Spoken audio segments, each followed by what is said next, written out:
Today's Bible reading is Ecclesiastes chapters 1, 2, 3, and 2 Corinthians chapter 9. Ecclesiastes chapter 1. The words of the preacher, the son of David, king in Jerusalem. Vanity of vanities, saith the preacher. Vanity of vanities, all is vanity. What profit hath a man of all his labor which he taketh under the sun? One generation passeth away, and another generation cometh, but the earth abideth forever. The sun also ariseth, and the sun goeth down, and hasteth to his place where he arose. The wind goeth toward the south, and turneth about unto the north. It whirleth about continually, and the wind returneth again according to his circuits. All the rivers run into the sea, yet the sea is not full.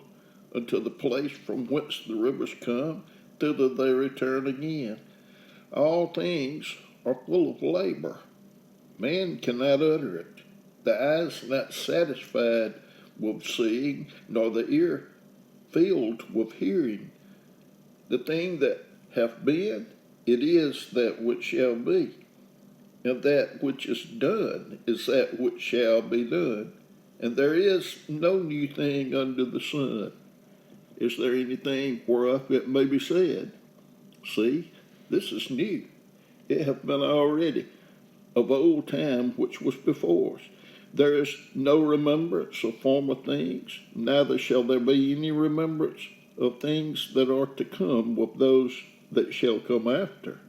I, the preacher, was king over Israel in Jerusalem, and I gave my heart to seek and search out by wisdom concerning all things that are done under heaven. This sore travail hath God given to the sons of men to be exercised therewith.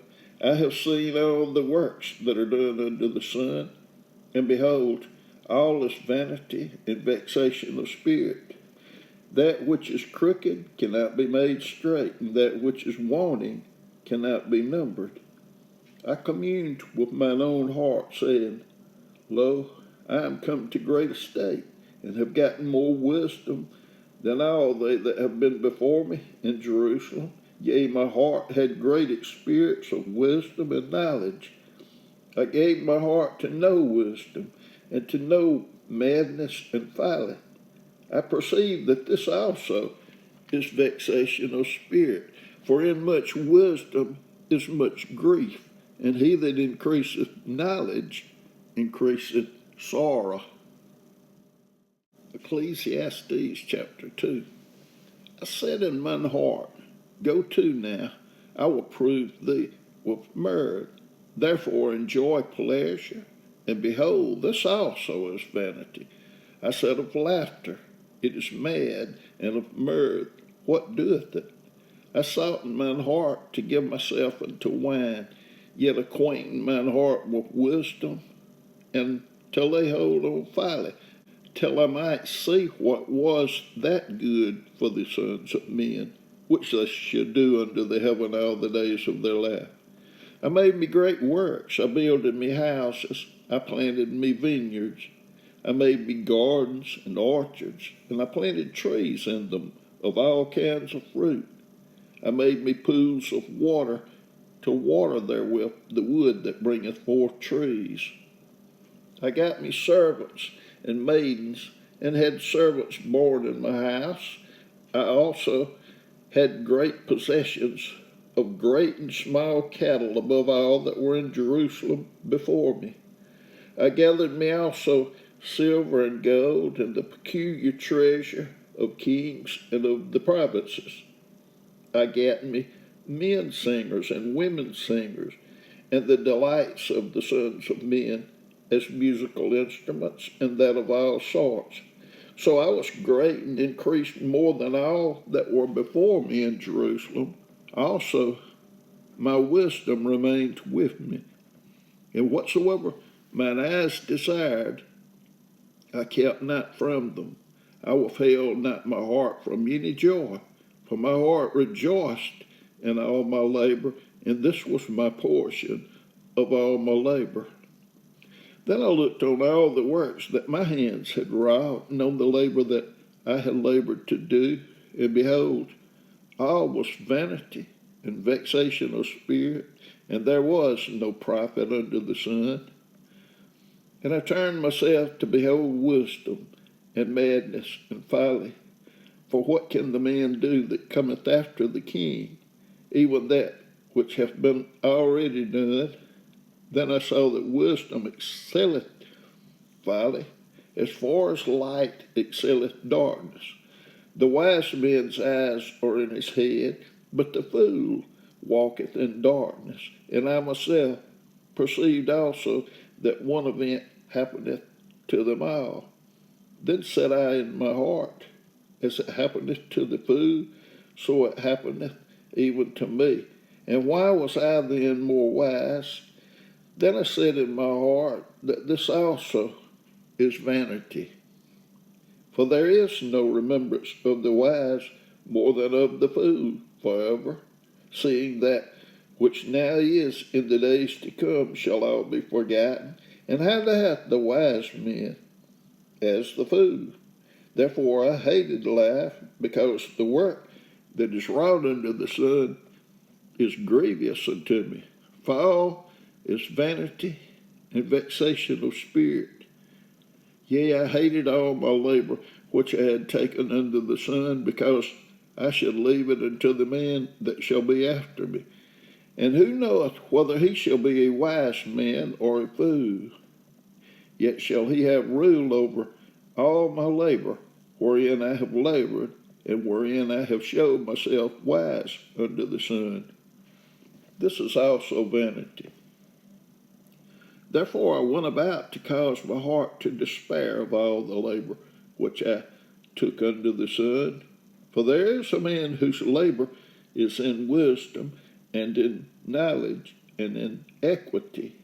Yet to a man that hath not labored therein shall he leave it for his portion. This also is vanity, and a great evil. For what hath man of all his labor, and of the vexation of his heart, wherein he hath labored under the sun? For all his days are sorrows, and his travail grief. Yea, his heart taketh not rest in the night. This is also vanity. There is nothing better for a man than that he should eat and drink, and that he should make his soul enjoy good in his labor. This also I saw, that it was from the hand of God. For who can eat, or who else can hasten hereunto more than I? For God giveth to a man that is good in his sight wisdom and knowledge and joy. But to the sinner he giveth travail to gather and to heap up, that he may give to him that is good before God. This also is vanity and vexation of spirit. Ecclesiastes chapter 3. To everything there is a season, and a time to every purpose under the heaven, a time to be born, and a time to die, a time to plant, and a time to pluck up that which is planted, a time to kill, and a time to heal, a time to break down, and a time to build up, a time to weep, and a time to laugh, a time to mourn, and a time to dance, a time to cast away stones, and a time to gather stones together, a time to embrace, and a time to refrain from embracing, a time to get, and a time to lose, a time to keep, and a time to cast away, a time to rend, and a time to sow, a time to keep silence, and a time to speak, a time to love, and a time to hate, a time of war, and a time of peace. What profit hath he that worketh in that wherein he laboureth? I have seen the travail which God hath given to the sons of men to be exercised in it. He hath made everything beautiful in his time. Also He hath set the world in their heart, so that no man can find out the work that God maketh from the beginning to the end. I know that there is no good in them, but for a man to rejoice and to do good in his life, and also that every man should eat and drink and enjoy the good of all his labor. It is the gift of God. I know that whatsoever God doeth, it shall be forever. Nothing can be put to it, nor anything taken from it. And God doeth it, that men should fear before him. That which hath been is now, and that which is to be hath already been. And God requireth that which is past. And moreover, I saw under the sun the place of judgment, that wickedness was there, and the place of righteousness, that iniquity was there. And I said in mine heart, God shall judge the righteous and the wicked, for there is a time there for every purpose and for every work. And I said in mine heart concerning the estate of the sons of men, that God might manifest them, and that they might see that they themselves are beasts. For that which befalleth the sons of men befalleth beasts, even one thing befalleth them. As the one dieth, so dieth the other. Yea, they have all one breath, so that a man hath no preeminence above a beast. For all is vanity. All go unto one place. All are of the dust, and all turn to dust again. Who knoweth the spirit of man that go upward, and the spirit of the beast that goeth downward to the earth? Wherefore I perceive that there is nothing better than that a man should rejoice in his own works, for that is his portion. For who shall bring him to see what shall be after him? 2 Corinthians chapter 9. As for touching the ministering to the saints, it is superfluous for me to write to you. For I know the forwardness of your mind, for which I boast of you to them of Macedonia, that Achaia was ready a year ago, and your zeal hath provoked very many. Yet have I sent the brethren, lest our boasting of you should be in vain in this behalf, that is, I said, ye may be ready.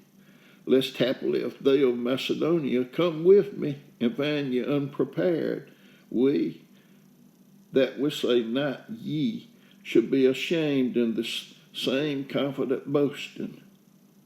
Therefore I thought it necessary to exhort the brethren that they would go before unto you, and make up beforehand your bounty, whereof ye had noticed before, that the same might be ready as a matter of bounty, and not as of covetousness. But this I say, he which soweth sparingly shall reap also sparingly, and he which soweth bountifully shall reap also bountifully. Every man according as he purposeth in his heart, so let him give, not grudgingly or of necessity, for God loveth a cheerful giver. And God is able to make all grace abound toward you, that ye, always having all sufficiency in all things, may abound to every good work. As it is written, he hath dispersed abroad, he hath given to the poor, his righteousness remaineth forever. Now he that ministers seed to the sower, both minister bread for your food, and multiply your seed sown, and increase the fruits of your righteousness, being enriched in everything to all bountifulness, which causeth through us thanksgiving to God. For the administration of this service not only supplieth the wants of the saints, but is abundant also by many thanksgivings unto God, whilst by the experiment of this ministration they glorify God for your professed subjection unto the gospel of Christ, and for your liberal distribution unto them and unto all men, and by their prayer for you, which long after you, for the exceeding grace of God in you. Thanks be unto God for his unspeakable gift.